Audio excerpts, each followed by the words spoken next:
మీరు ప్రేమను అర్థం చేసుకోవాలంటే చేపను చూడండి.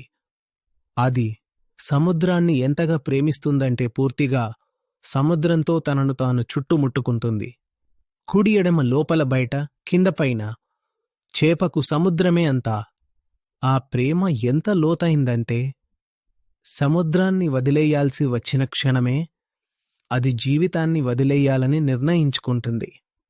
చేప అంటుంది, మీరు నన్ను సముద్రం నుండి బయటకు తీసుకురావచ్చు, అవును, మీరు ఆ పని చేయవచ్చు, కాని మీరు సముద్రం లేకుండా నన్ను బ్రతకనివ్వలేరు. నేను చనిపోతాను. నేను చావునే కోరుకుంటాను.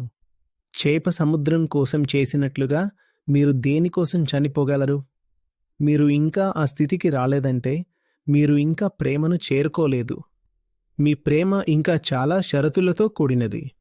అది కేవలం సుఖం లేదా ఇష్టాయిష్టాలతో కూడిన విషయం. అది కేవలం ఆనందం లేదా ప్రాధాన్యత యొక్క విషయం.